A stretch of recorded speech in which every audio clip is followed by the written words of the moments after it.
मंडळी नमस्कार. 9 नोव्हेंबर महाराष्ट्राच्या निवडणूक युद्धाला खणखणाट असतो ना. युद्धाच्या सुरुवातीला तलवारींचा, तोफगोळ्यांचा, अजून हातगायची लढाई व्हायची आहे.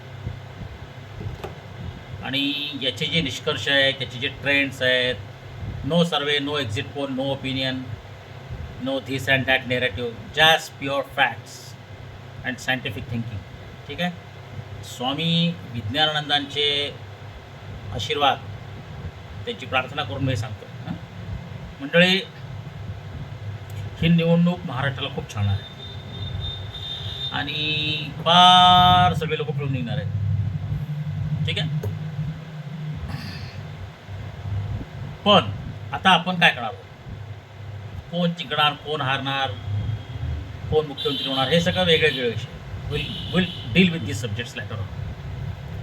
आपल्याला काय करायचं आहे? आपल्याला सायंटिफिक पद्धतीने सांगायचं का असं करायचे. त्याची 2 कारणं आहेत. आपल्या ज्ञानाचा सगळ्यांना फायदा मिळाला पाहिजे. तो विरोधी पक्ष असो, जो घेणार आहे तो.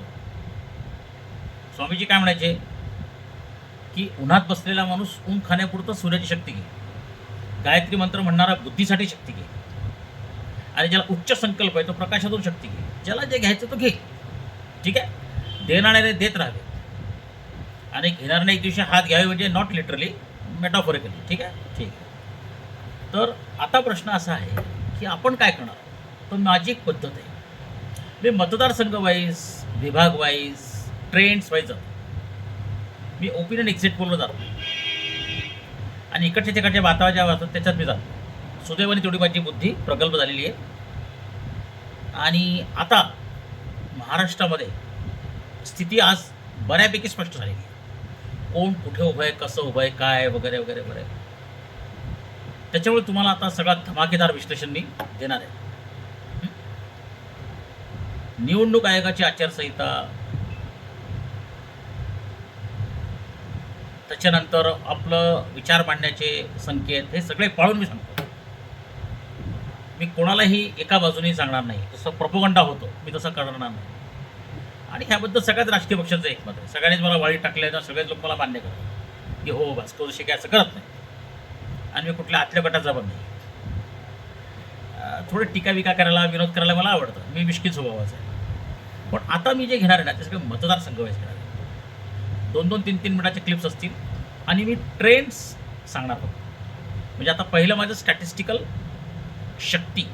स्वामीजींनी शक्तीच्या भाषेत शिकवला मला. सहकारी शक्ती, नेता शक्ती, वेवलेन, वातावरण शक्ती, या शक्तींची भाषा. त्याच्यानंतर स्टॅटिस्टिकल, आकडेशास्त्रीय. त्याच्यात पोटेन्शियलिटी उमेदवाराची किती आहे त्याचा फॉर्म्युला देणार आहे. प्रोबॅबिलिटीप्रमाणे कोणता पक्ष पुढे आहे. आणि ट्रेंडिंग अँड ट्रेलिंग असं दाखवणार आपण. Leading and trailing, leading and trailing. आपण पुढे जा. लक्षात घ्या, प्रत्येकाला प्रयत्नांनी, कष्टांनी आपलं भविष्य बदलण्याचा अधिकार आहे. भविष्य अटळ नाही आणि शेवटच्या क्षणी पण भविष्य बदलू शकतं. आपण गोव्याच्या निवडणुकीत 2007 बघितलं. मी 31 मेला रिपोर्ट तयार केला, रातोरात चर्चने सगळी निवडणूक फिरवली.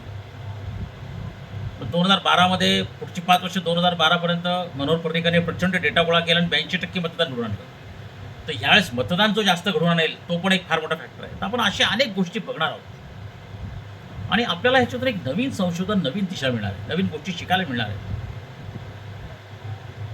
आणि राजकीय नेते काय बोलतात, त्यांच्या मेंदूची रचना कशी असते. राजकीय नेते हे मागच्या जन्मी योगी होते असं माझं म्हणणं आहे. तर त्याचं पण मी तुम्हाला कारण देणार आहे. तर मजेशीर गोष्टी पण सांगेन. मी पहिल्यांदा जाहीर करतो आज की माझ्या यूट्यूब चॅनलला तुम्ही सबस्क्राईब करा. आणि मी तुम्हाला गॅरंटी देतो की देशात, महाराष्ट्रात नाही, देशात आणि जगाच्या स्तरावर असं विश्लेषण तुम्ही कुठेच ऐकलं नसेल. हा अहंकार नाही आहे, हा त्यांचा आशीर्वाद आहे. मी निर्बुद्ध आहे, मला अक्कल नाही. मी सामान्य माणूस आहे. I am expert of nothing, nothingness. But here is the deal, here is the things. Facts are facts. Haryana इलेक्शनमध्ये काय झालं बाब बघितलं. 1% मतांनी सगळ्या जागा बदलल्या, 15 जागा बदलल्या. शेवटच्या श्वासापर्यंत लढाई चालणार आहे ही. खणखणाट. तिसरं पानिपत का जी हरले पेशवे, दुपारचं उन्हाची तिरीप, कधी कधी काळ, परिस्थिती, वेळ, वातावरणाच्या शक्ती, खच्चीकरण झालेलं मनोबल, अचानक आलेला अति आत्मविश्वास, स्वतःच्या जाळ्यात फसणाऱ्या गोष्टी, अनेक गोष्टी आपल्याला पाहायला मिळतील त्याच्यात. आणि मी ते तुम्हाला सांगत जाईन. Will enjoy teacher. Thank you very much.